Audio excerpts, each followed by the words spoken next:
Welcome again on behalf of the Sedona Unitarian Universalist Fellowship Racial Justice Team. Hopefully you'll be hearing that term more than right now. Consists of myself and the Barbara Warren. So I'm planting that seed. If you have any interest, please reach out and let Barbara know if you're interested in being a part of this effort, or we would appreciate that. So we're glad you're here today. This is kind of a beginning rollout of some of the things we're going to be doing this year and into 2022. Today, we're excited to present Celebrating American Indian Heritage Month, which is the month of November. We're calling it a dialogue with Nick Courtney. And I'd ask everyone to mute themselves. Questions, we'll have plenty of time for Q&A as Nick presents. Nick will share we're going to hear some firsthand information and experiences on contemporary issues facing American Indians and Alaska Natives. We're glad you're here. Nick is a former political analyst with the National Congress of the American Indian. If you got any questions or follow up at the end, please reach out to the woman who I have the pleasure of introducing now, Barbara Warren. Okay, as Reverend Anthony said, Nick had worked, I think it was about 3 years, as a policy analyst for the National Congress of the American Indian in DC. His last year or so, he was actually the director of policy. His portfolio focused particularly on education and health. And I'll say a few more things and Nick can correct me or add if I'm off base here. Nick is currently working for the Department of Commerce with the new, and I won't get the names all right, but the federal grants, the federal money that's coming in for various infrastructure, build back better, so on and so on. Nick is working particularly in the area of introducing and or expanding broadband, especially into tribal communities, underserved communities, particularly important for those communities in terms of their needs in education, health, and different types of development. So that is where he is currently working. His education background, majors in education, sociology, social sciences, and in graduate school focused especially on education and social justice. He was an intern in the Department of Education. I won't keep years all straight here, but after he finished a master's degree, he went to George Washington University on a multicultural program, and somewhere in the mix of things, he interned with the Department of Education during the Obama administration when they were looking particularly at diversity, multiculturalism, so on in public schools. And let's see, what else might I say? He can tell you a little bit more. Nick is an enrolled tribal member through grandmother's lineage, the Macaw tribe in the Pacific Northwest on the tip of the Olympic Peninsula. And that will be it for me. Nick, you can correct or add anything that I've either missed or messed up here. Thank you. Thank you so much. And it's so great to see so many faces smiling upon. I hope that all is going well with you, your families, and your communities here in the Sedona region. Thank you, Reverend Anthony, for being a part of this and being willing to be the host of this digital Zoom room. I greatly appreciate the opportunity, and it's a privilege to be here with you all today. As I will just refer not to her as Barbara, because that sounds weird. She is my grandmother. So in that sense, and in full transparency. So thank you for that kind introduction. It's great to, and not surprising that she didn't need a bio, yet just knows pretty much everything that I've done as a loving and supporting grandmother. So I am blessed in that regard. Really grateful to be here with you all today. I've created a PowerPoint presentation. So just one thing that I would add to my background, my initial formal education is in middle school education. So I am used to working with 50 or so some young people on the screen all hollering and asking questions. So if at any time throughout the presentation or I want to keep this interactive as possible, and not just have this be some sort of lecture in any regard. So if you have a question, a comment, there is no question that is a silly question. Feel free to raise your hand digitally on Zoom. Feel free to just wave your hands. Feel free to write in the chat, whatever is most accessible to you, wherever you are.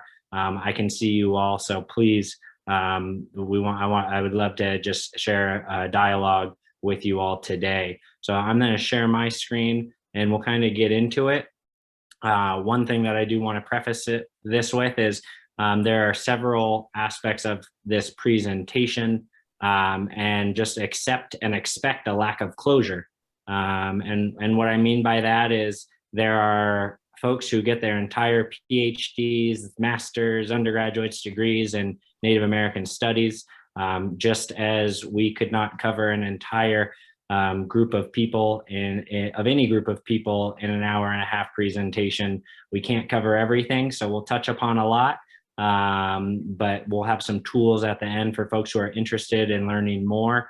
I'm an open resource and available to you all as well. I'm happy to communicate and share my contact information in the chat. But with that, I'd like to get started. So our agenda for the day, and just again, putting on an education hat, some objectives that we'll just kind of go through, some guiding principles or some thoughts that I have on some things that have stuck with me throughout my experiences. And then we'll get into the background of tribal nations, and there'll be some discussion questions and just some simple questions in there throughout. We'll be talking about then contemporary tribal issues, and then how to move forward after this discussion, and engage in dialogue amongst each other. So I have some guiding questions for you all. One other guiding principle that I always like is to lean into discomfort. I don't want anyone feeling ever unsafe or anything like that within a digital space, but to lean into that discomfort and to challenge yourself and to think critically on some of these things. So with that, our objectives for today and for the next hour and a half is to gain a basic historical knowledge of the political relationship between tribal nations and the US government, and understand at a very high level the legal precedents that differentiates tribal nations and their citizens from other minoritized populations in the United States. And I say minoritized because often in today's age, what was traditionally called the minority population is actually the majority population, yet that population is still minoritized by social structures greater than them. Next is to understand contemporary issues facing American Indians and Alaska Natives. And then 3, gain the ability and knowledge to continue one's self-education / support of current Native issues. So those are the 3 objectives that we'll kind of be going over today, and that folks should be thinking about throughout. One thing that I know of any presentation, whether it's in my professional capacity or my personal capacity, is folks will often ask, can we have a copy of this slide deck? And I'll answer that question now, and I will gladly share this entire presentation with the Reverend or with my grandmother, who distributed it out to any of those who are interested. So with that, some guiding principles, and really what I've been thinking about leading to this conversation and others when we're talking about social justice and change is this idea of hope.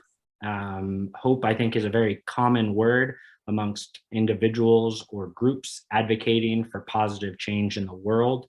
But historically, hope has been a theme in the lives of movements of the poor and the disoppressed in the United States. So I want to look at hope during this time and alongside educating ourselves around tribal nations and their citizens.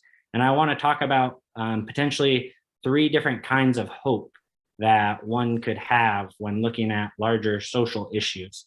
And the first is called hokey hope.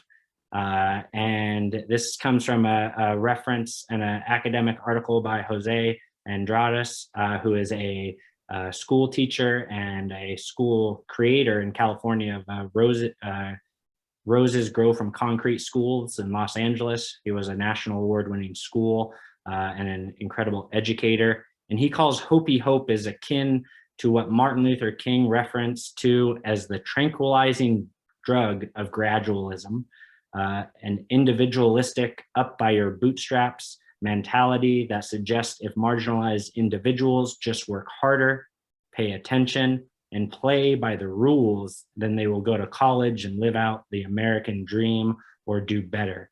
An example that is used in this article is, if Obama was elected president, racism in America must be dead. And it's my personal belief that although Barack Obama was elected president, we still have racism here in America and in the world, but it's that hokey hope that often individuals will reference and not exactly name, but utilize. And then on the opposite ends of that, there is what he calls critical hope, which demands a committed and active struggle against the evidence in order to change the deadly ties of wealth inequality, group xenophobia, and personal despair, which was defined by Dr. Cornel West. And then finally, related to critical hope is Socratic hope, to show this sermon rather than to preach it. It is the essence of that, of the praxis to act, reflect, evaluate, and then act again. So again, a mentality of Socratic hope would to be practice what we are preaching, or practice what we believe in our daily and lived experiences. So again, just something to think about as we go through today's presentation. So our first big section, though, will be a background of tribal nations and some discussion throughout. So we'll get started there. So when we think of things that are sovereign, or the family of governments here in the United States, one thing that we think about is obviously the federal government as a system of power that establishes laws. It is a sovereign entity, the United Governments as a federal branch of government. Obviously, there are different branches within the federal government, but as a whole, this idea of a federal government. There are also state governments. The state of Arizona may have state laws, different regulations that vary, different voting practices, things like that. I would also add local governments in there, county governments, whether that's implying and requiring speed limits, all of these different forms of government. But there are also tribal nations and tribal governments. We know, or you all in Arizona may be more akin to these types of governments than others in the United States. But when we think of tribal reservations, those tribal governments are sovereign entities, just as the federal, state, and county governments can make laws, so can tribal governments. There are certain things that tribal governments can't do, just like states. States cannot raise armies or do certain things to that extent, like the federal government has. But tribal nations do have a set of laws and a sovereign entity. So when we look at the family of governments in the United States, just to remember when we're talking about federal and state, that there are these tribal governments, and what does that mean, so to speak, and how do they have jurisdiction over individuals, and what are the causes, and then what are the outcomes of those types of acts that we'll be discussing. So where this comes from and where we are in the family of governments, and again, what differentiates tribal citizens from other minoritized groups is our relationship with the federal government.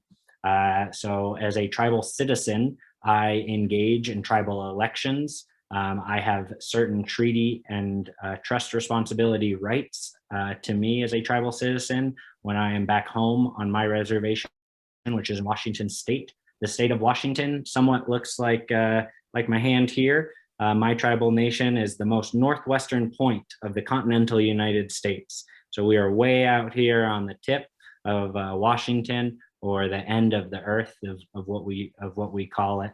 But our relationship with the federal government really comes down to the very beginning of colonization, or interactment with Europeans or non-natives and our tribal nations on the East Coast, where our arrival happened. But a little bit after that, when the Constitution was formed, and for all of you grammar folks out there, the power of an Oxford comma, we are named specifically in the U.S. Constitution, the birthright or the living document of our country today. We're in Article 1, Section 8, Clause 3, the Commerce Clause, which states that the United States is allowed to regulate commerce with foreign nations, among the several states, and with Indian tribes.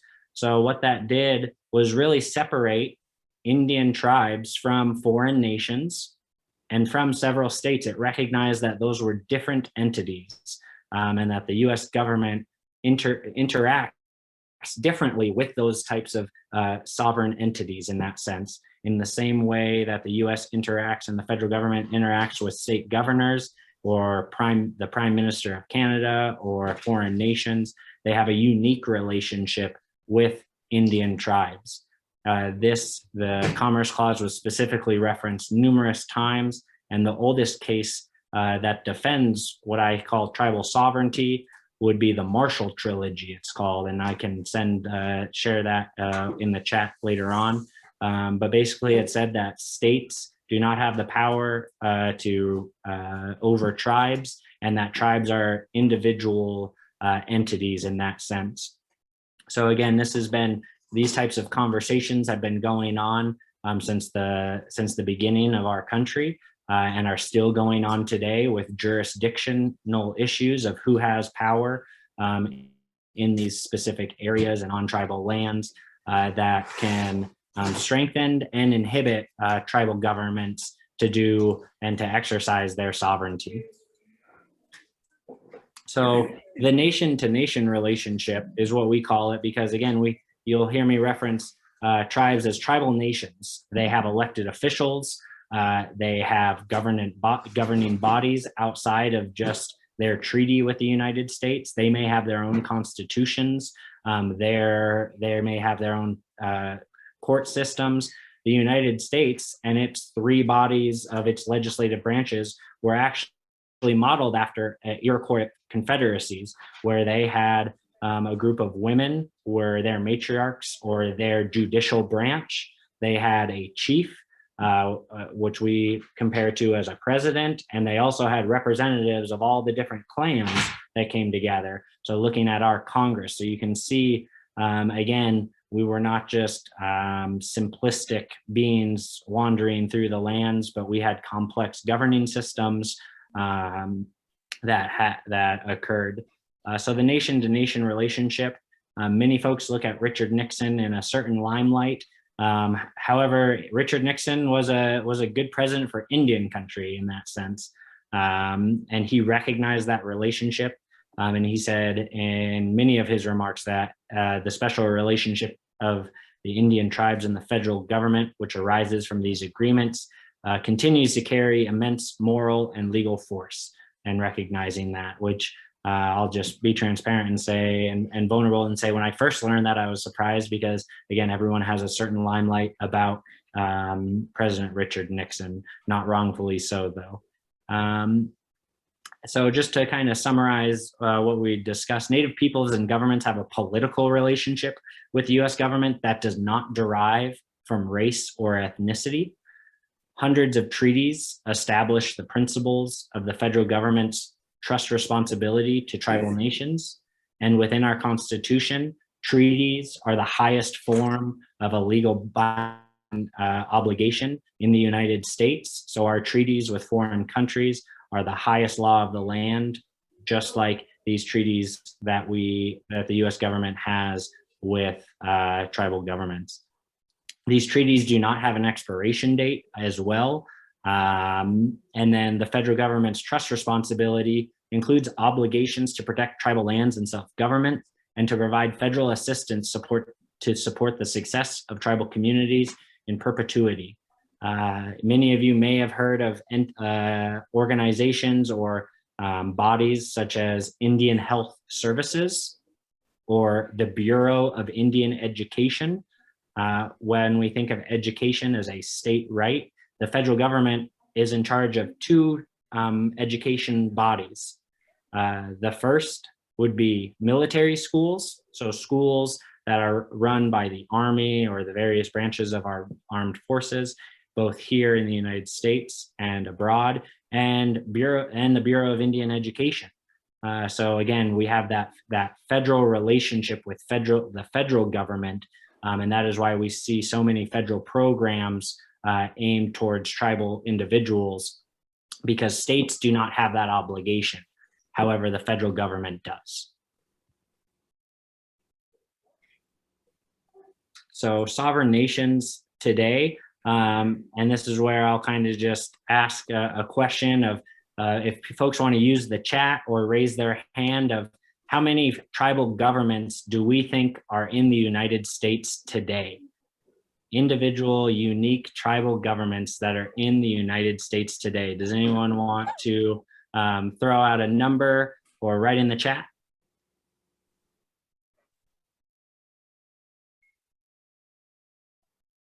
$100. Okay, I heard 100. That's a good estimate. Anybody else? I'll say I'm gonna guess 300 or 400. 300 or 400. Okay, a little higher. Anyone else?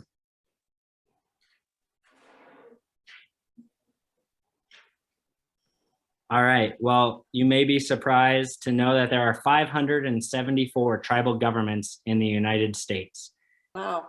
Each with their own government, each with their own elected leaders, each with their unique cultures and customs that we'll get into, as not a monolithic group, but again, with unique cultures and customs. So now we'll go to the next question. Of all the states, what state do we think has the most tribes in it, and what number? So I'm looking for a state and a number after seeing Arizona. that. Arizona, and how many tribes do we think are in Arizona? 22? 22, okay. No, 22. Oh, 22? Mhm. Okay, great guess. Anybody else? Oklahoma. Oklahoma, yep, that's another great guess. And how many tribes do we believe are in Oklahoma? I have no. 10. 10, okay. Anybody else? I'll give you a hint. When folks say what's the biggest state in the United States, they often forget about this state because it's not in the continental. Alaska. Alaska. So there are 229 tribes in the state of Alaska. Oklahoma and Arizona are very, very good estimates and answers, though. In the state of Oklahoma, there are 39 tribal governments, so that's a fair amount. And in Arizona, there are 22. So whoever said 22, you were right on the money with that. Yeah, Alaska has the most tribal nations in it. And everyone has different verbs or nouns of how they describe, adjectives, I should say, of how they name their tribal governments. For instance, in New Mexico, many of you have maybe heard of pueblos. The Pueblo of Isleta, the Hopi Pueblo, the Pueblo of Taos. Again, they use the word pueblos, but those are tribal governments. In Alaska, they use the word village, Alaska villages, and those are tribal governments, so to speak. Regardless, though, I call them either tribal governments or tribal nations. That goes along with a citizen. So thanks for engaging there. And one thing, and the next thing I want to talk about is tribal nations retain and exercise fundamental powers of sovereignty and self-government. So again, they can make their own laws, just like states can in that regard, and have that definition of sovereignty. There's also a large language and cultural revitalization underway currently, which is beautiful to see. We are actually one of the fastest growing populations in the United States right now. And we grew by large amounts in the last census. If you look at a population chart, the majority of our of American Indian and Alaska Native individuals are actually under 40 years old. So again, we're a growing population.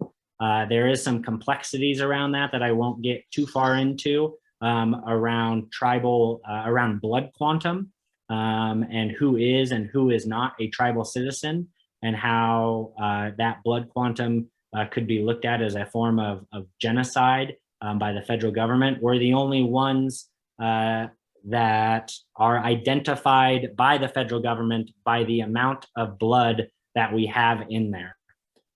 So I'll also just say, you know, many times as I am a white privileged male, my father is Native, my mother is not. And I often get asked when I meet folks, especially on the East Coast, who are not as familiar with tribes as I was back in Seattle, the question of, well, how Native are you? And that constant question. And I always ask or think about, do other ethnic or culturally different than white folks get asked that question of how Latino are you, or how Black are you? However, as a society, it's almost socially acceptable and ingrained to be able to ask that question of, well, how Native are you?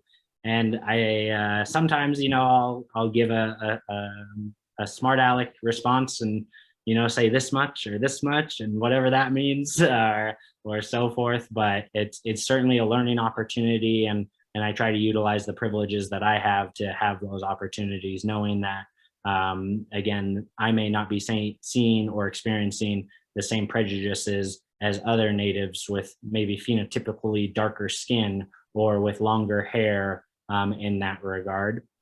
But it's something that I often think is kind of funny. The total land mass, just a quick fun fact, of American Indian, Alaska Native is 100 million acres. And if all of that was one state, we'd be the 4th largest state in the United States. So a lot of land, again, when we look at Alaska or Oklahoma, or when we look at the Navajo Reservation is larger than many states on the East Coast, quite frankly. So a lot of land there as well.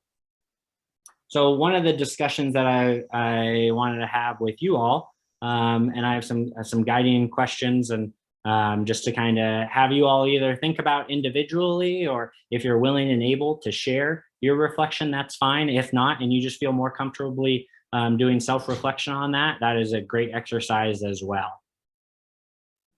So the first question is, where have you learned or have seen the most about Native Americans, historically or contemporary? And I don't want to plant any seeds, and I want you to interpret that question the way your mind and heart interprets it. So if anyone's willing, I'm gonna, you know, give everyone a 30 seconds to a minute just to think about, where have I seen or learned the most about Native American people? So I'm gonna start a little timer on my phone, and I'm gonna check back with everyone in about 30 seconds.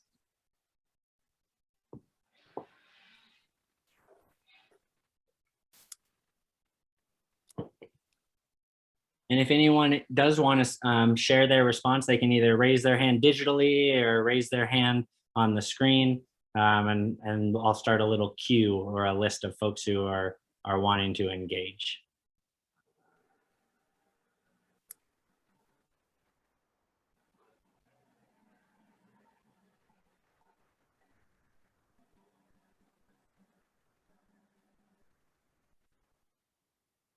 All right, so I see first, oh, now your names are gone, I'm so sorry. Is it Marge?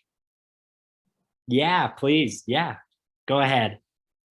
I spent several days up in Monument Valley. around the natives up there. And it was an amazing experience because I was surprised to see how many beer cans there were along the roads. And I was also surprised to see how well worn the path was to where you could get internet. Mm. So those two things kind of struck me, and the beauty of the country, the absolute beauty of the country, and their welcoming of me and the folks I was with, sharing some native food and company.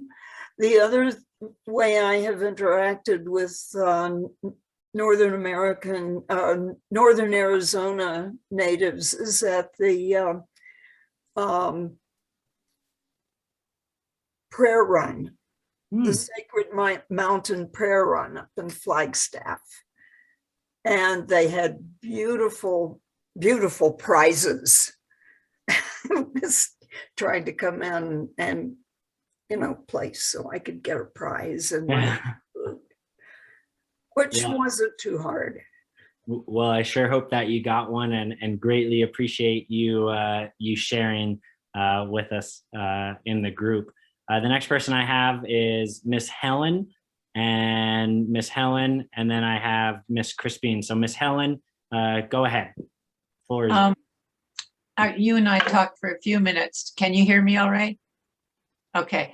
You and I talked for a few minutes after the service on Sunday, and I told you that I had some professional experience representing the Indian Health Service after I got out of law school. And through that experience, I was able to meet quite a few Native American attorneys also, and to visit a number of reservations with IHS facilities. So that's where I have, and I was able to attend some powwows, and I have so many observations from all of that experience. It was wonderful, wonderful experience. But prior to that, all through my growing up years, I have to say it was movies. That's where my exposure was. No, thank you so much. And I see Raven Harris said that as well in the chat, that they learned about Native Americans, 1950s TVs, Cowboys and Indians, which certainly I think everyone may be able to empathize with a little bit on that sense. So I have Miss Crispine, and then Chris, and then Modell. I have you after that. So Miss Crispine, the floor is yours. And I apologize sincerely if I'm pronouncing names wrong. That's okay, you pronounced my name correctly. The first, when you said learned about Native Americans, the first I learned, and I'm embarrassed to say this, is in black and white TV, watching The Lone Ranger and Tonto, and learning my first, what I considered to be Indian name, which was, or a word, which was Kimosabi. That was my first awareness, really. And I'm embarrassed to say that, but I was maybe 12, something like that.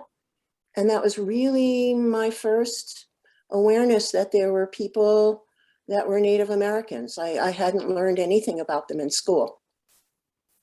Certainly. Thank you so much for sharing. And there's no need to be embarrassed about any of that. That's your experience. And I greatly appreciate you sharing that. I see Chris with your hand up. Yes, I grew up in Munich, Germany, and as soon as I could read, my mother gave me this book. This is a new edition because the one from my childhood completely fell apart. Winnetou by Karl May. And it's something that every German kid read, and I hope they still do. I certainly made my nieces and nephews and everybody read it. And it's a very different picture as the Westerns that I also grew up with. And what's so wonderful about it, Karl May was German, had never been to the Southwest, but in 1893 described it just perfectly, exactly the locations.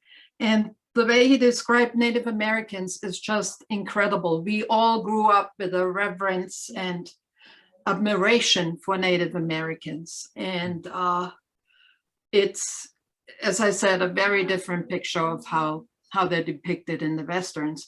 And when I took a tour up of Antelope Canyon, and I said to somebody, oh, look, this reminds me of Winnetou. And our native guide turned around and said, Winnetou, you're from Germany. Every German tourist who comes here talks about Winnetou. So I'm so glad that I got to read this and got a very different introduction to Native Americans. Thank you. Thank you, Nick, for doing this. This is wonderful. And thank you for that comment. It's very interesting. I did not know the experience that individuals in Germany have learning about Native Americans until I came to DC, where many of my colleagues or powwow dancers will actually go to Germany and perform exhibits and tours of powwows and things like that. And I didn't know there was that cultural interest in Germany for Native American culture. And I think it's so fascinating and to see that. So thank you for sharing that experience and answering that. We did have one more. Madel, is Madel still with us? Yes, here I am. Yeah, there you are, Madel. Okay, I learned about Indians in school, but first from my family, my grandmother's father, so that would be my great-grandfather, was half Cherokee and half Black. And many people don't know that the Cherokees were a tribe that had Black slaves. And during the Trail of Tears, Black slaves were with the Cherokees. And so my grandfather naturally told my grandmother, who's a quarter of Cherokee, a lot about Indians, and then she passed it on to us, but mainly the Cherokee tribe. Thank you, Madel, for sharing that. And yeah, no, that's a great, it makes me think of, that's a current legal issue happening right now Yes, about it is. the Freedmen issue and the intersectionality that our Black brothers and sisters have with being Indigenous identity, especially on the East Coast, I've found, which is different than on the West Coast, to hear about folks that identify as Black that I am good friends with in New York that have they've been told by their grandparents that they have Lenape relatives or there's intermarriage of those tribes, but perhaps in some areas it was more beneficial for them to identify as Black. In some instances, it was better to identify as Native, and where those intersections of oppression happen in different areas. But that's still something that's talked about in the courts today with the Cherokee tribe, I know as well. So thank you so much for offering that comment. Mr. Reverend, I see you have your hand up. So the floor is yours. I thank you, Maud, for that, Mardell, for that reminder. I just recently, in conversation with my aunt, she was sharing with me our historical ties to the Modoc people of Oklahoma, which I had never, this was just within the last 6 months, and she was telling me about, and I was raising my hand, so thank Mardell again for reminding me of that. But I had the pleasure of spending all of last year in Humboldt County in Northern California, where I had the chance of spending time with the Wiyot people, the Karuk people. And it was just fascinating to sit with them, to hear the history of the folks, to hear them tell the stories. And one thing they shared with me, they felt, even though the gold rush happened in Northern California, for a lot of them, they were far enough away that they were still able to maintain their tribal heritage and their ceremonies. Good. So still sits with me in a good way. And of course, I was raised on cowboys and Indians too. Certainly, certainly. Well, thank you. I have someone with their hand up. Let me search for a name. I apologize. Ruth. It's Ruth. Yeah, Well, Miss Ruth. Yeah. I'm just remembering that, especially I think it was when John and I and our family moved from the Middle West to Arizona, we started hearing just through friendly conversations, comments that spoke of a kind of a profound wisdom that the Native Americans had. Well, they were called Indians at that time, and just that they were in tune with life, and not too long ago, John and I had an experience where we dressed up in costume for a costume dance up in Jerome, and we completely camouflaged ourselves. Our own son and daughter-in-law didn't recognize us, and friends of ours didn't recognize who we were, and we were just bouncing around and behaving very stillily, you know, sort of pushing people around, and nobody knew who we were. And then we were walking out, and there were these two Native Americans just standing there and observing everything. And they were people who had worked for us, and they knew us. And we were walking past them, and they just said, "Hi, John. Hi, Ruth." So in other words, they had observed the way we moved. They had observed in a way that nobody else had. And they knew exactly who we were. I love that. Thank you so much for sharing that, Miss Ruth. Yeah. Yeah. Would anyone else like to share before we move on to the next question? Oh, yeah. Well, I'm ashamed to say I didn't know much about the Native Americans until I moved to Arizona and I went to the Three Mesas. And I was appalled at what I saw at the, I don't know if it was the first mesa or the second mesa. There was trash all around. They lived in like little huts that had dirt floors. And at the time, several years ago, I just was appalled. I wanted to do something about it. They don't have electricity. They don't have good water.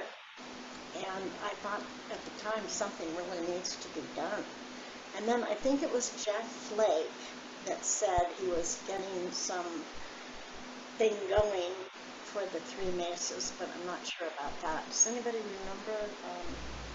I think it was Jeff Flake that was going to do something. I never found out if they did or not. But, you know, it is pretty appalling the way some of them live in Arizona. Dirt floors, I guess they like it that way. But I thought they, you know, as far as education and whatever, I was appalled. So that's all I know, except for the cowboys and Indians that we all watched when we were growing up. Certainly. Well, thank you so much for sharing that. I'm going to move just to our next question, which is similar, and something that I want you all to kind of think about is, and some of you have answered that, of what do you visualize or what comes to mind visually when thinking about Native Americans and tribal communities, and perhaps some of those experiences that you all have had, whether it's watching cowboys and Indians, or traveling and to tribal communities. But if you were to close your eyes and imagine a tribal citizen or a tribal community, what is it that you picture?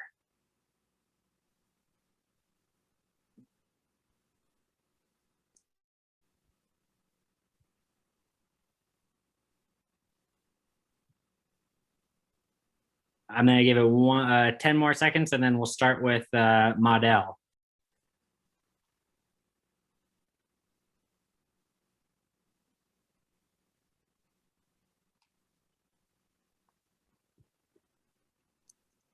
Did you want me to start? Yeah, please. Oh, okay. What comes to mind is what we have lost, the medicines, the cures. My grandmother told me that when she was a little girl, she got a very bad cut, and her mother took her out into the barn and went around and pulled down spider webs and put it in the cut, and the bleeding stopped. And that's an Indian way of stopping bleeding. And I went, ooh, you know, I'm thinking about dust and whatever in there. So I mentioned it to somebody recently, and they asked their doctor, and the doctor said, in spider webs, it's some kind of chemical that is good for coagulation. Am I saying that right? So, okay. Yeah, no, thank you. I think like that indigenous knowledge that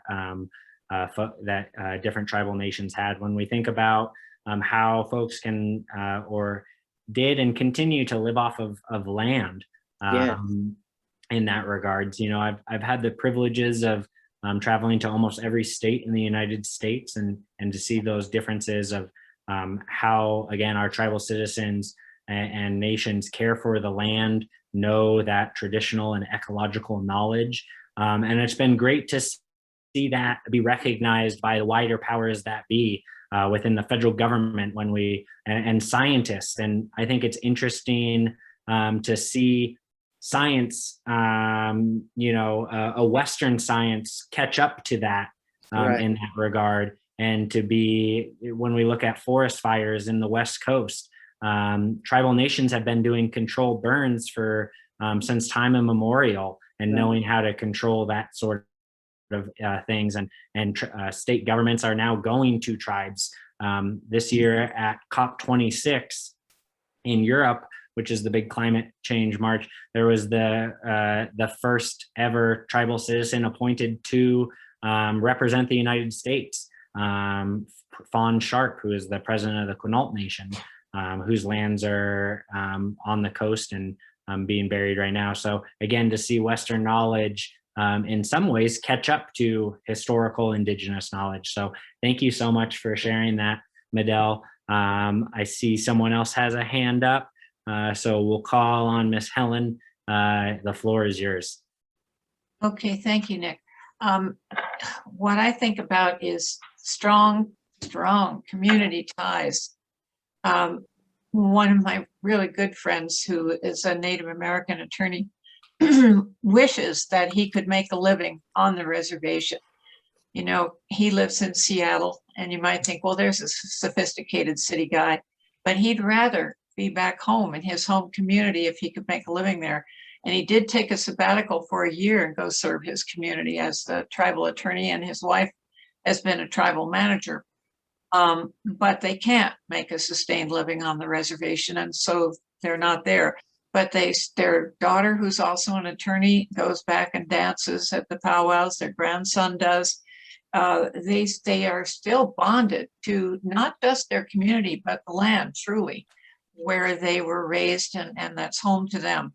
It's not the ancestral land of his tribe. They were removed on the Trail of Tears, but nevertheless, it is home to him, and he would rather be there with his tribe.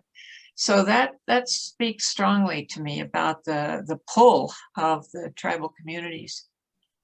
Yeah, thank you so much for sharing. And yeah, I think it's certainly certainly tribal people are connected to the land of which they are on, and even when they are not, even when they are economically successful and do not need to live off the land, there is still that deep relationship aspect of which I think is different than traditional Western thinking of owning property, for instance.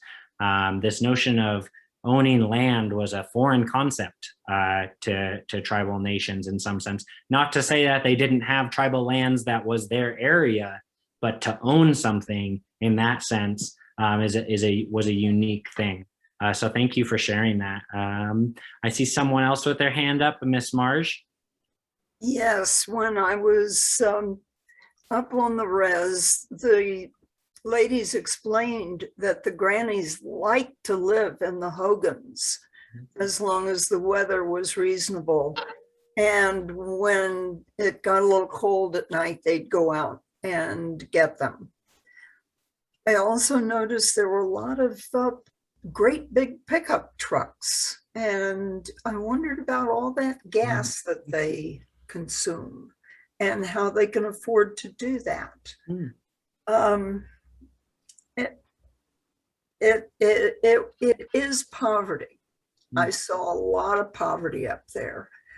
But I was raised in West Virginia, where we saw a lot of poverty up in the mountains too. Certainly.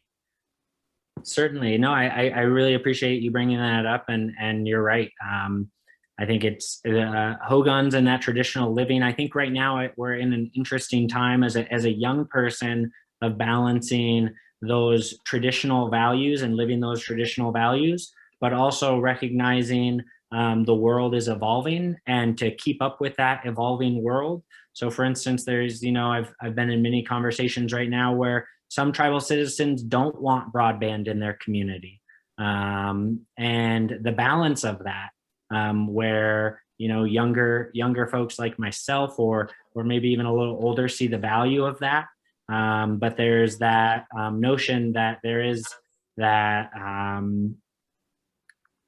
that not everyone is thinking in the same way, I'll say. And I think that goes to the wider point of not all tribal citizens are the same. Not all tribal governments are the same. It's a diverse body. You're not gonna get, and that's one thing that I should have said at the very beginning. My experience as a tribal person is just my experience. And many of that ties, and those experiences tie with my greater social privileges that I have, as I said, being a male, being white passing, being able-bodied.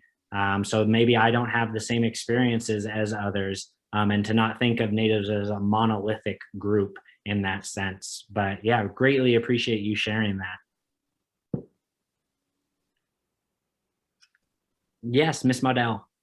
Just quickly, you remember that in Australia, I think it was last year, they had a fire that just almost went across the entire country. And I think like thousands of homes were burned and a lot of people died. And then they now decided we should listen to the Aborigines, because the Aborigines areas did not burn because they knew what to do. And they tried to tell the Australians, you can't do this and you shouldn't do that, but they're considered ignorant. So now they said they will listen to them. Well, yeah, and I think again, you're tying to that Indigenous and historical knowledge that I think that's right. We have as Indigenous folks, and learn. It's not like we're born with that. I do not know some of those things. I wasn't born with this knowledge that I don't have. My experiences come from living on a reservation that was not my own. So I have a different experience there, but I greatly appreciate you echoing that point with that. So I'm going to go to our next question. And again, they're all in the same vein. And it's, what are some of your experiences or interactions with Native peoples, and how are those experiences shaped your current view? So we're kind of, again, similar questions in that regard, but so far it's been a great conversation. So if this question maybe spurs something, or one of your peers, if one of their comments has made you think in a different way, or reminded you of something, please feel free to share.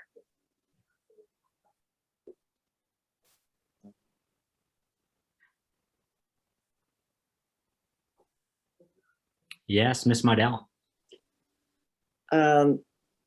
When Obama was president, the Cherokees wanted to delete anybody from their roles where they got money every month or once a year. I don't know how it went. That wasn't 80% full 80% Cherokee. And by doing that, they would eliminate all of these Blacks that were part Indian. And so Obama told them they couldn't do that. And if they did, he would take away the treaty. So my understanding is they went to the Supreme Court, and the Supreme Court said they couldn't do it or they had to modify it. Do you know what happened in that incident? Yeah, I don't know the details off the top of my head. I do know that it did go to the Supreme Court, and that Friedman issue is still an issue today. However, I do know that it was solved, and I think a month ago or 2 months ago. I don't know if the Cherokee Nation amended their treaty, but they do recognize Freedmen's as full Cherokee citizens with every right of a Cherokee citizen that any other has. So okay, okay. Yeah, I did see that Ruth had her physical hand raised, and then I'll go to you, Miss Tanya. I was remembering a wonderful experience going up to Hopi for one of these celebration times where there's a lot of dancing and a lot of collecting of people all together. And there'd be grandmas mostly sitting there, and they'd have an infant, a baby, right in their lap, you know, right between their legs as they were sitting there. And I got this very strong feeling that these infants are hearing the music and the beat, you know, from infancy. They might be asleep or, you know, just with their eyes closed. But that cultural phenomenon of the art form of the music and the rhythm of the beats and so on is entering their consciousness, entering their whole being from infancy on. And it's going to continue every time there's a celebration. They're going to be absorbing that cultural phenomenon. It was a very strong impression of that. Well, thank you so much for sharing that, and definitely agree. I can remember, or not even remember, but still know songs that, you know, either my father or grandmother sang to me, and not knowing how I know them, but know that they sound familiar. So thank you for sharing that. So we're going to go to Miss Tanya, Miss Caroline, and then we're going to go ahead to the next slide. Miss Helen, I'm not sure if your hand is still up for this, or okay, I'm going to lower it, but Miss Tanya, the floor is yours. Okay, well, I taught in Sioux City, Iowa for quite a few years, and I taught in a 55% minority school, and the large percentage of the minority students were Native children. It was a wonderful experience, and I found the Native children to be sensitive, and I needed to draw them out many times more than I needed to draw the other children out, but that's what I was good at, so I really appreciated them. And I also appreciated that their mothers volunteered in my classroom. I did a lot of individualized teaching and needed a lot of help.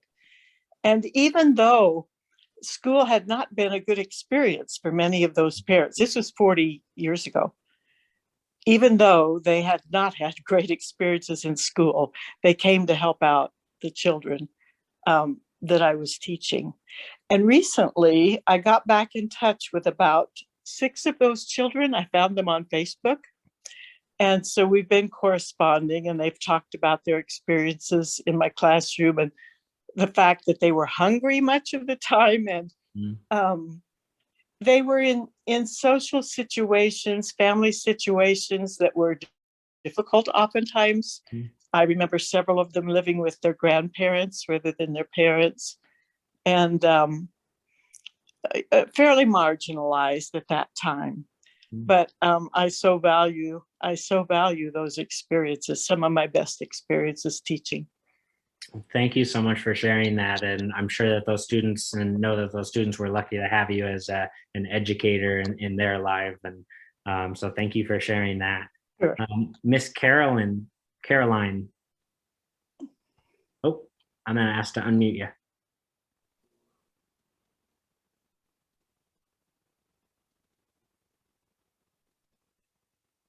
Here. Oh, we did have you. I can't hear you, but we did have you. Unmute. Yes? Yep, now there you are. All right, sorry. Okay. No, don't. All right. Just because I had students every year in my classrooms for different backgrounds, but quite a few Native Americans in Flagstaff because we are a border community. And I saw a lot of prejudice, stereotyping about Native Americans. It disturbed me. I wouldn't say I was confrontational with those people, but I recognize that it's hard because they hear the negativity. Sometimes a Native accent was made fun of. People would try to mimic that accent, and I would just give them the evil eye and take them aside when, and just talk to them and said, what is this all about? This isn't okay with me. Everybody has to feel safe here. And the kids would. I mean, I taught middle school, so you know what they're like. They would come around. That's what's great about middle school. They're not quite jaded. But a couple of experiences I want to tell you about. I had a Hopi principal in one of the schools I taught at. And he became chairman of the Hopi tribe after he left. And he invited the core group of teachers to come up for his inauguration. And it was an amazing experience.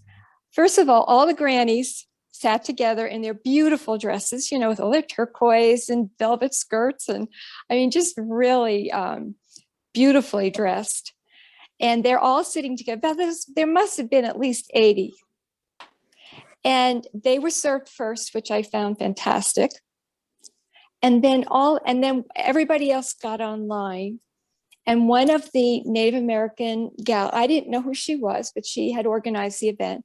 She came up to our group. There was about 6 or 7 of us. We were easy to identify. We were one of the few whites. And she said, you are honored guests. You are going to have the line. And we looked at each other and said, no. We're fine where we are. And she said, oh no, you're coming to the front of the line. And so we had to, right? I mean, that's the way you were treated. And I also taught at Tuba City. I saw the poverty. And one other anecdote, when I was teaching in Phoenix, a lot of my Native American, I had a group of kids that were mostly Native American learning English as a second language. And they would come in Monday morning, they were so tired. So one morning, I just said, what's with you guys? Why are you so tired on Mondays? Oh, it's because we have to go see everybody on the reservation. We start Friday night and we don't end till Sunday. And we're so tired and we have to go in the back of the pickup truck, which is why they have pickup trucks.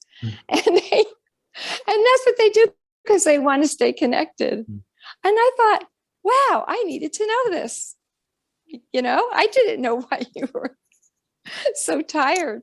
And the more I got to know them, I started reading Native American authors like Leslie Silko and Sherman Alexie and Louise Eldridge, who just won the Pulitzer Prize for Night Watchman, which I was thrilled. She got recognition. So, but I had to learn. I had to understand what is going to be as a white person, what is going to be my teaching and my interaction with this group, which I didn't really know much about until I moved to Arizona like everybody else. And I was 30 years old when I came to Arizona. So anyway, that's my story.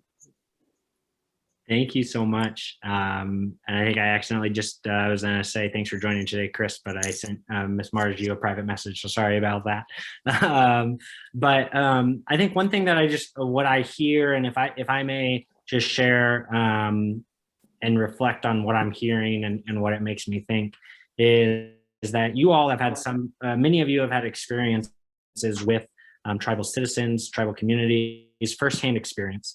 For those that haven't, I think, and I'll use I statements, and I could be wrong, but this is my experience and my thoughts. So let me just share that many folks who have just seen Westerns or just see tribal people on popular culture in the news, traditionally and historically, it's my belief that tribal people have always been portrayed in a very monolithic way of all tribal people must live in teepees. All tribal people, it's that cowboy and Indian image that I think the average American, when they think of tribal folks, see is teepees, long hair. I don't think anyone sees this face when they think of a Native American. And I'll just, and what that does, what Native mascots do. All Native mascots are somewhat the same in their look or image. It again is a Southwestern Plains teepee, long braided hair, a warrior. They're not descripted or described as doctors or intelligent or caring or compassionate. They're seen more often or not as warriors or stern, or again, that when we see the Washington football team, which was previously named the Redskins, which is a derogatory term, and what that does to a young person's self-esteem, where those images, those pop culture references speak for Native Americans long before they're given an opportunity to speak for themselves and to identify with themselves. I would compare it, I was just starting to teach in Philadelphia when Trayvon Martin was shot. And when you hear this image of seeing a young Black boy in a hoodie, must mean that he's up to no good.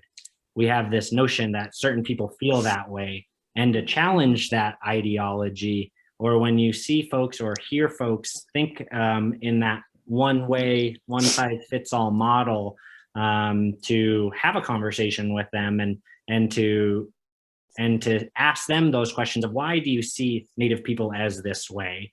Is it because all they've ever seen was cowboys and Indians, and that's not their fault? That's their lived experiences, and maybe they don't have that self-education or knowledge any better. So one thing just to kind of reflect upon myself as I hear all you wonderful folks and share your experiences and lived values. So one thing that I want to talk, because I do recognize time, and I do want to get to the end of the presentation, which is really about some action. And what does that action look like for you in your individual lives and as a potential collective, and just some questions there in that regard. So I wanted to share some contemporary issues facing Indian country today. And the first, I think, is what I'm talking about in that visibility. And what are the effects of being invisible, in the sense of only being seen, or only being seen as a warrior, or as a stone cold person, or just living in a city. And how does that impact not only your choices and viewpoints, but others in positions of power? Next is I want to talk about infrastructure. We all many of you have talked about this in some regards, and infrastructure is a really big deal in Indian country. It's very hard. We had the highest rates of COVID in our communities, and that's not something to be proud of. To say you had the highest rates in COVID, that's not something a prize that you want to win. But as many of you have maybe experienced or have seen, we're the least likely in many of our communities to have running water. Therefore, when we're in a pandemic, it's very hard to wash your hands when you don't have running water. It's very hard to work remotely when you don't have electricity, or to engage in remote education, or to have this types of conversation that we're having now, where there's not that infrastructure in place. Over 60% of homes on tribal reservations lack the ability to connect, not the ability to pay their bill, but they don't have any service provider. They don't have a Comcast to reach their home. They can't call Verizon and just simply pay a bill and have a modem box. And what that does in that regard. And then voting issues. Voting issues is certainly not just a Native issue, but the lack of roads for those who have ever been to Hopi or to another Pueblo or to maybe perhaps Navajo. You'll notice that there's not street signs or house numbers or things like that which are required to be an eligible voter. So many of those folks don't have the ability to even register to vote. And who benefits from that? To be thinking of that. And then murdered and missing Indigenous women / people and jurisdiction. And this really gets into a jurisdictional issue, which one could study for years and do an entire master's dissertation on it. But natives do not have the right to charge non-natives in crimes. Therefore, a non-tribal citizen can go onto a reservation, do harm, and the only individual that has jurisdiction over that perpetrator is the federal government, i.e. the FBI. So local and county and sheriffs and things like that can't go on to tribal reservations because they don't have that jurisdiction. It's federal jurisdiction. And at the same time, natives can't charge non-natives. So there's a lot of jurisdictional issues. And many times when these cases are reported to the FBI, they're not in I would say, Indian country's perspective, adequately pursued. And that's why maybe some of you who have heard, have anyone just by a show of hands heard of the murdered and missing Indigenous women issue that's going on? A lot of that has to do with just jurisdiction. And that's a legal issue and one that's not going to be solved overnight, but there are these complex realities that tribal nations and governments have when we're thinking about jurisdiction and how it impacts infrastructure, who gets those federal dollars, whether a state wants to allocate their dollars to tribal governments. Usually they don't. So it has to be written in legislation, which Congress is doing a better job of including tribal nations in statute, because if they're not specifically named, none of those funds for the infrastructure package would go to tribal governments in that regard. So again, and I apologize for just kind of moving forward, but I do want to talk about time, because I want to talk about what are, and really have you all discuss either individually or collectively or with your partner, what are potential ways to stand in solidarity with tribal communities? How do we think nationally, but act locally to assist in the change we want to see? And then are you as individuals or as a collective looking to act, or are you looking to continue your own education? And a follow-up to that is, will you ever be in a place to act? If not, what keeps you? So I want to, and then how can we grow relationships with tribal communities? Again, either individually or connected or as a collective, and is this needed? So unlike before where we did one question at a time, I want to give just a couple minutes to maybe think about, again, there's no pressure and no need to share, but to be thinking to yourself about maybe one or two of these questions. And I'm going to set a timer for 2 minutes, again, just to have some reflection about these or any other questions that maybe come in respect to action and what that looks like to you. Again, either as an individual, as a family, or as a wider collective. So I'm going to put a timer on for 2 minutes, and then we'll start seeing who has a hand raised or who is willing and able to share. As always, there's no pressure to share at all, but yeah, so these are 4 questions that we kind of thought would be good for discussion.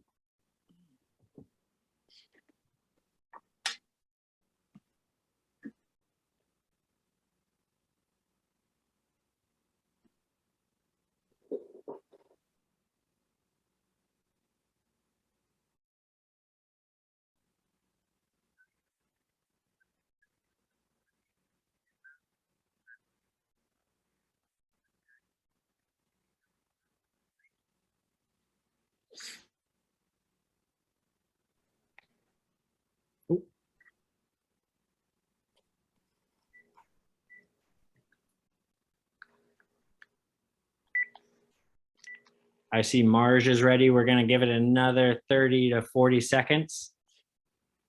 Hello.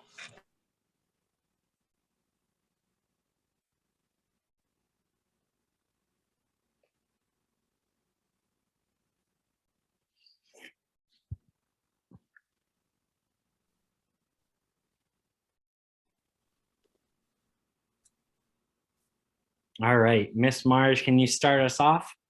Sure.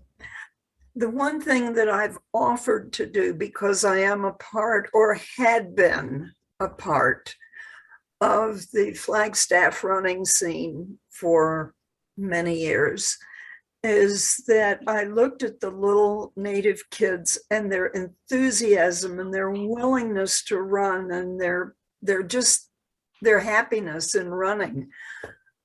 I offered to scholarship them to the races up in Flagstaff. And what I have found is that I've never been taken up on my deal. I think there are many of my friends up in Flagstaff who feel the same way. And I hope, and there are people from the Native community who are out there in the competitive running fields, and they're doing fabulously. They may not be running on the best shoes, but I'm sure there are people who are willing to help them with that up in Flag, and that's nice to know. That's beautiful, and thank you for the work that you've done, and certainly, yes, those I believe one of the national runners was Hopi in the high school races this year, and those long distance runners, and they sure get after it. So yeah, thank you so much for sharing. Chris, I see that your hand is up. I'm going to ask to unmute you. Yeah, just some things that came to mind. Just recently, I came across a wonderful magazine that's called High Country News, and it's about issues out west. And just in one sentence, how they describe it: High Country News is dedicated to independent journalism, informed debate, and discourse in the public interest. And that's how I learned about current Native issues. And I talked to your grandma about it. And that's how I learned about the murders of Native women. That's how I learned about the university land grants and things like that. So I highly recommend that magazine. I subscribe to it now, and it's information I don't really get anywhere else. The other thing is I'm part of our local Democratic club, and we have groups go up to the reservation to register voters, and also go down to the Yavapai Apache Community Center to do voter education and things like that. And the third one is SUUF. We just started our own book club, and it's all actually a book discussion / action club. Our first book was Cast, and after we discussed it and read the books, we wanna talk about concrete actions that we can take locally. So later, before you go, I would like to ask if you could recommend a book about Native issues that we might want to read at some point. Thank you. Thank you, Chris. I greatly appreciate it, and thank you for all the work that you're doing. It's great to hear. Does anyone else like to share or have any just reflection? Yeah, Miss Helen, and then I'm gonna go to you, Miss Maudel. Oh, I'm gonna ask to mute you, Miss Helen. There we go.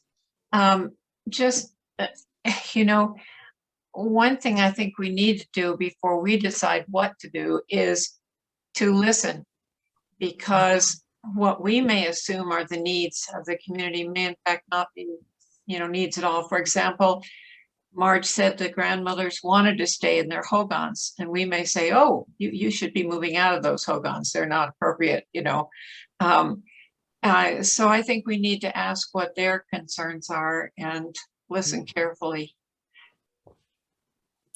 Thank you for that. No, I think it's definitely a good point, and I think to be able to listen, one has to begin to build that relationship, and that doesn't happen overnight. I'll just, I guess, without trying to use fancy language, like Native people aren't often nice, are often closed off to outsiders, rightfully so.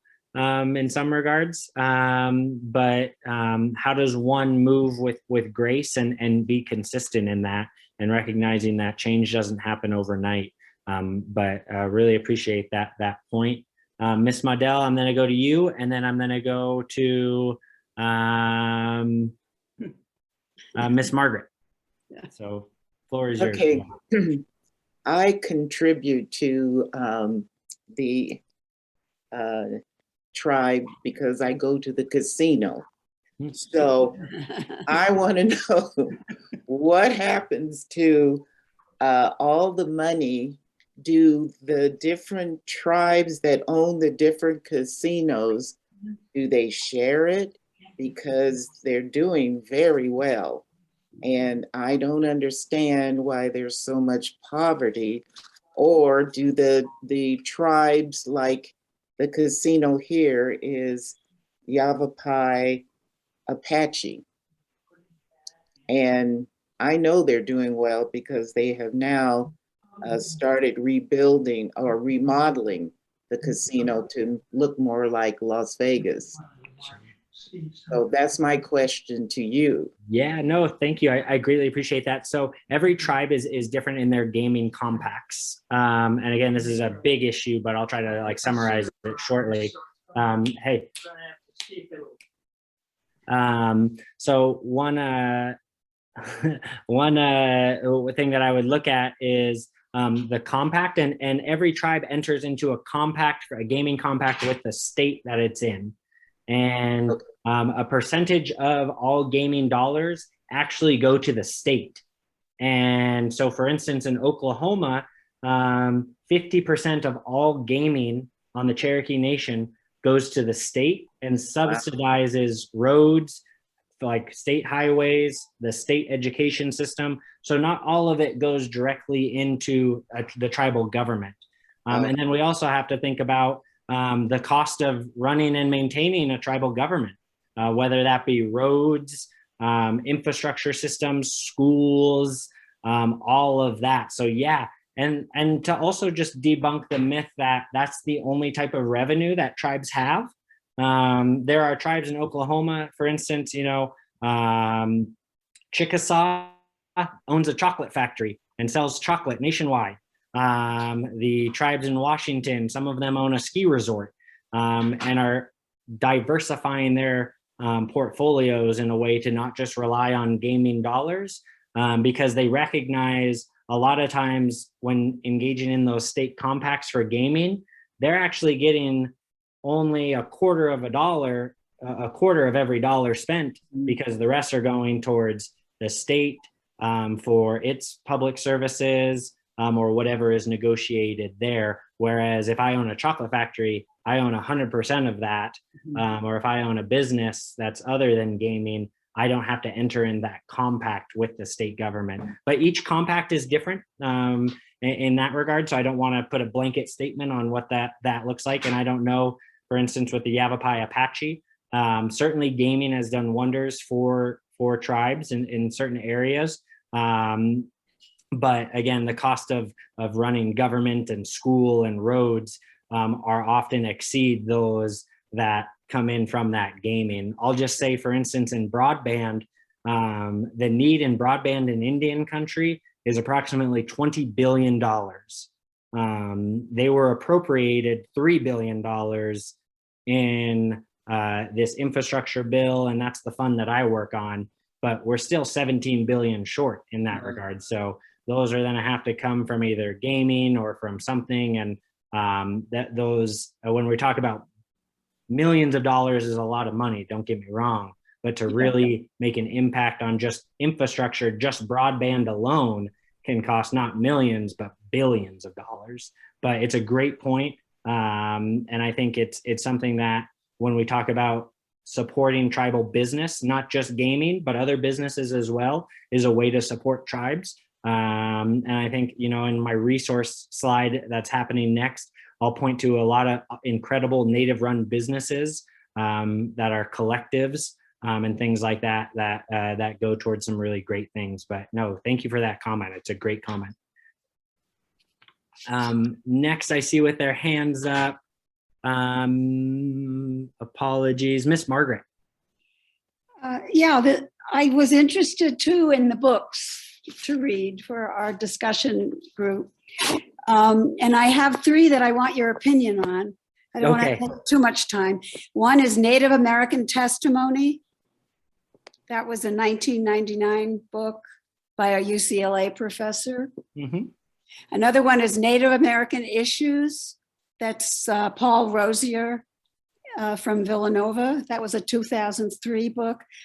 And an Indigenous Peoples History of the United States. That's 2015. If you have any comments on those books, and of course, I'd like to hear what you recommend.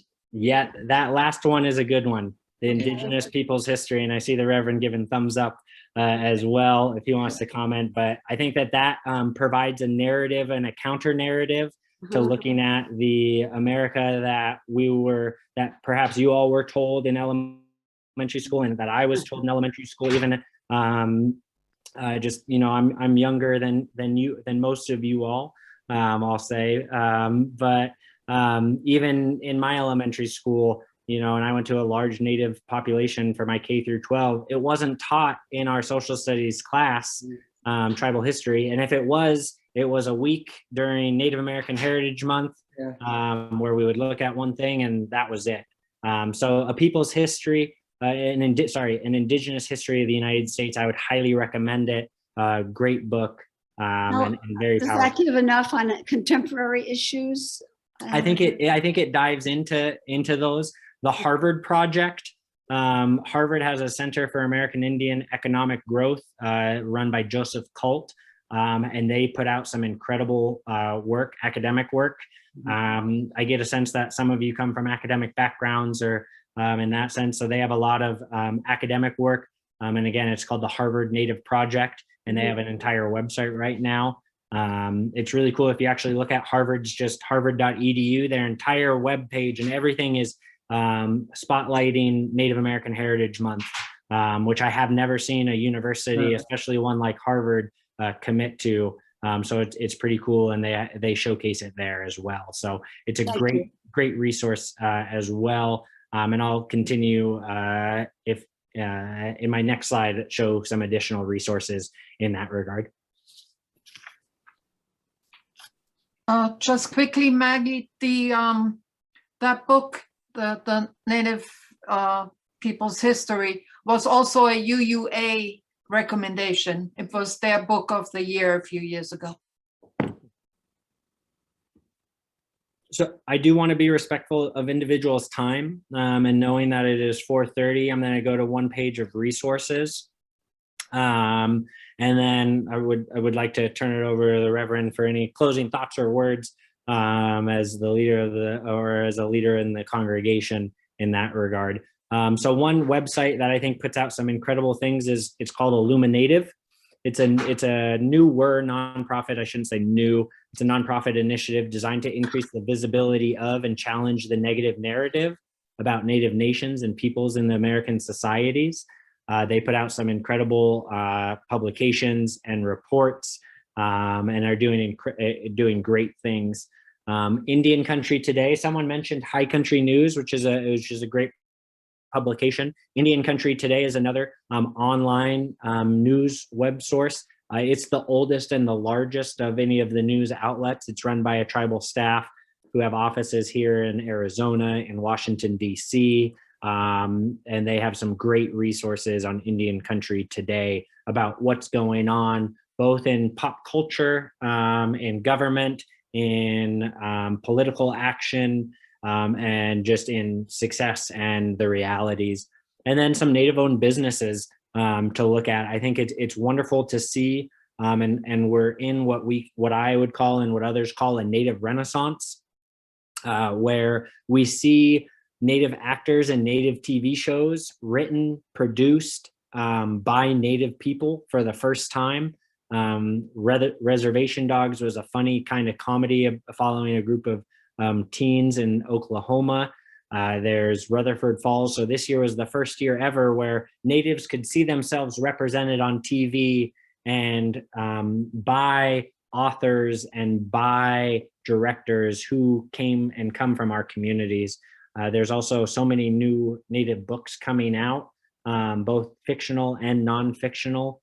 Since you all seem like a group of readers, I would highly recommend a book called They're There, by Tommy Orange. It was on a New York Times best-selling list. I see some folks nodding their head. That was a good one. Heartberries is another. So there's been some really great, and that's why I say a Native Renaissance, where we're finally seeing actors and actresses who are Native on the red carpet wearing designer clothes that were made by Native peoples. And I think that's unique in that sense. And it's a great time to be an Indigenous person and to see our heritage celebrated and control that narrative ourselves, rather than having someone tell our story and reclaiming that. So with that, I just want to say thank you all so much for the opportunity to speak with you all.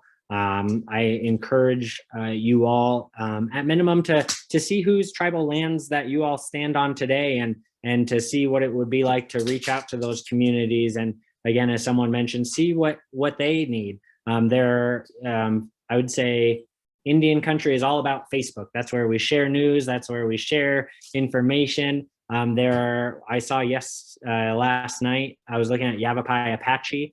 2 months ago, they did a march for murdered and missing Indigenous women, and called for all community members outside and inside of the tribe to join them in those types of things. So to keep your eye to the ground and to simply, participate in those kinds of actions, and do nothing more but walk hand in hand with our Indigenous brothers and sisters. So again, really appreciate the opportunity to you all, and would defer to the Reverend for any closing remarks, or first, just out of respect to my grandma, so I don't get in trouble, to defer to her, and then to You did the right thing, young man. Thank you. Thank you.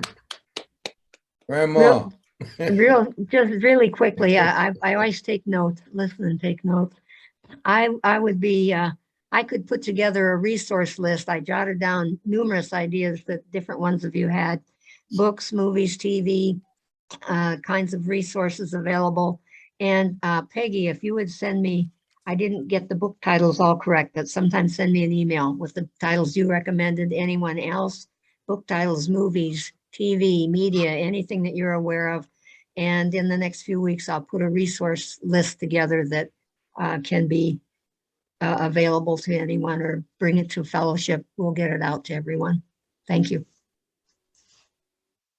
Yes, let me give big shout out and thanks to Barbara, and of course to Nick. Nick, thank you so much. Pleasure was all ours. And if he sparked some interest in you to get more involved, that's what Barbara and I are standing together in what we're calling the racial justice team, to take a look at what might it look like to help support or walk hand in hand with the Native people and the Indigenous people around here. So once again, thank you, Nick. And thanks to everybody for showing up. Really excited about that you decided to show up, and you will be hearing more from Barb and I with other issues that we think that fall into the big area of multicultural awareness, including the Native stuff and other things as well. So big thanks.